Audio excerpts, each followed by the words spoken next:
Hey there, this is Natalie, and in this new ReZero crack theory video, I'd like to discuss whether we might have been thinking about the royal selection in completely the wrong way. Now, most of the time when we think about the royal selection, it's in terms of which candidate is most likely to win, with different characters out of the 5 potential dragon priestesses becoming stronger or weaker in terms of their chances as different things happen in the plot.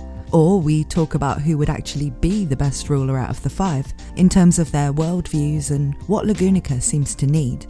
It also certainly seems like the idea of the royal selection existing in the story is going to be that Subaru and the rest of the Emilia camp will always have the goal of helping Emilia to win, so that she can achieve her wish of waking up the elves in Elior Forest and creating a more egalitarian society where elves and demi-humans will be treated better. Whatever friendships and deals the Emilia camp make with other factions then will always be slightly uneasy ones, due to the fact they will always have to revert to being political opponents in the end. But I'd like to put forward the theory that that isn't the point of the royal selection in the plot at all. What if Tappei's plan is that over the course of the story, the 5 candidates and their factions will instead come to unite and basically, as Daenerys Targaryen put it before her character got completely ruined, break the wheel? What if the point of the royal selection plotline is that to have a better future for Lugunica, the royal selection and the resulting pact with the dragon is supposed to be stopped, and the way for this to happen is for all of the girls to agree not to compete for power? And what if the only factor that can make that happen is Subaru? And this was known by some or all of the witches, perhaps due to the Tome of Wisdom, even before the pact with the dragon was first formed, tying together the royal selection plotline with whatever the original plan that resulted in Subaru being brought to this world was, and thereby also connecting this storyline to the mysteries around Flugel, Satella, and all of that other 400 years ago stuff. I'm about to get into why I think this is a possibility and what the main challenges would be in this happening. But first, just a quick reminder to consider subscribing if you haven't, and leaving a like to help me out if you enjoy this video. I'm really close to 4,000 subscribers at the time of making this one, so I'd really appreciate it.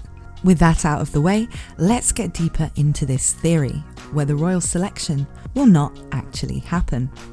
So here's the thing, the royal selection doesn't really make a lot of sense as a major plotline in ReZero yet. There are good reasons for it to be in the story.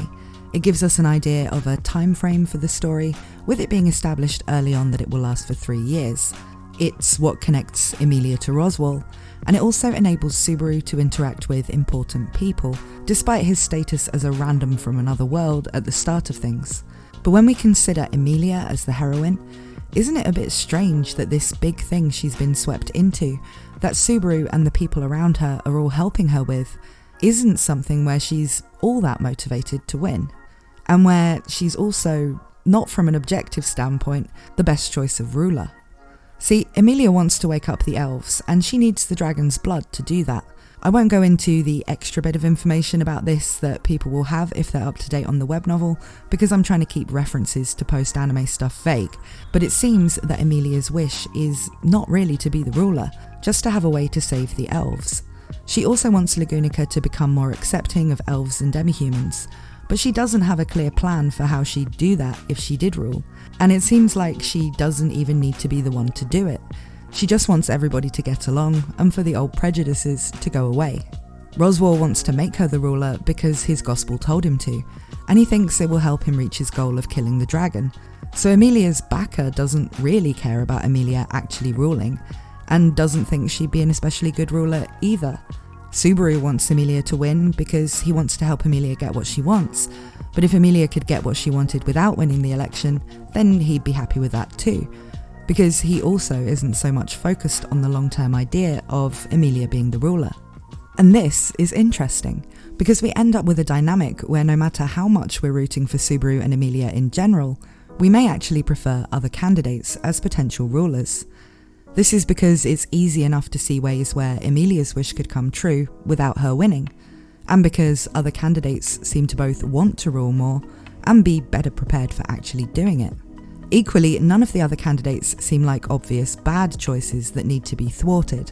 If you're anime only, you may see Priscilla that way, but it's not really the case that she would be cruel to the citizens.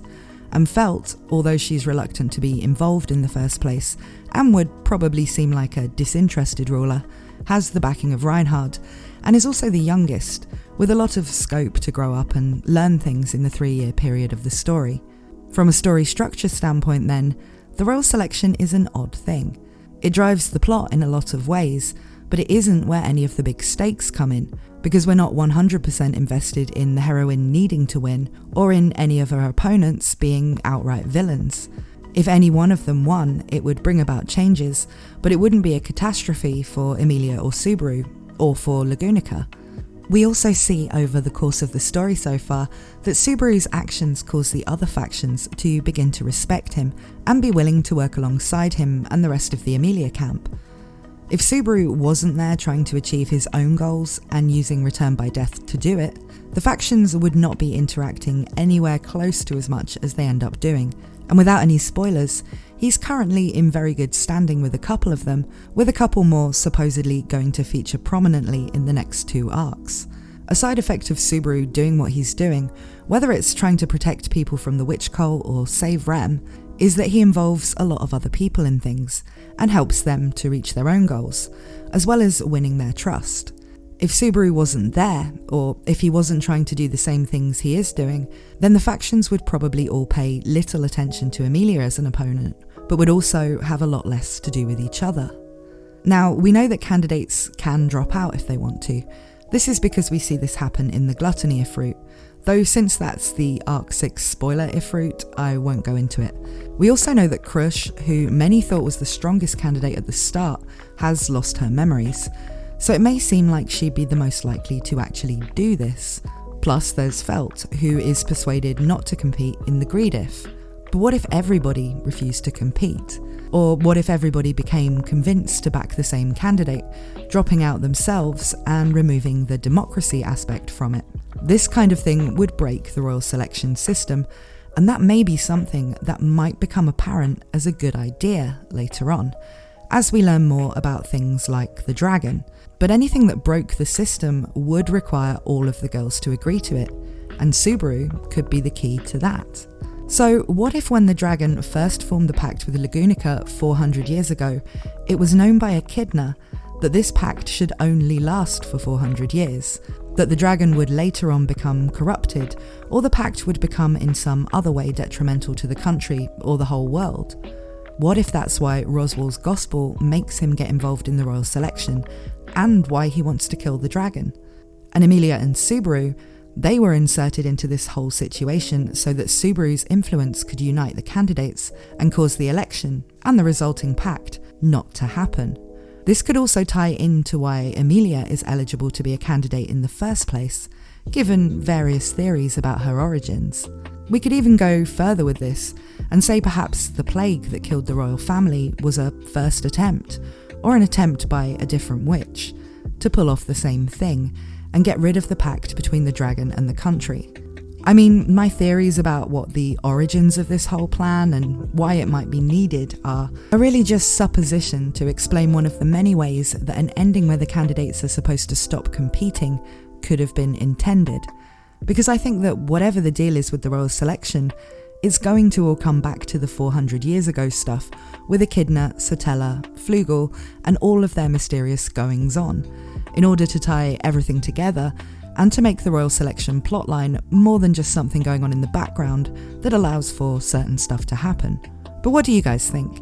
Do you agree that it would make sense if the point of the royal selection is not for one of the candidates to win? Do you have any ideas of your own for how and why this might have come about?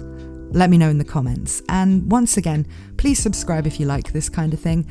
I have another brand new theory I'm working on at the moment about witch factors, as well as all kinds of other ReZero content that I hope you'll find interesting. Thank you so much for watching, and I hope to see you again very soon.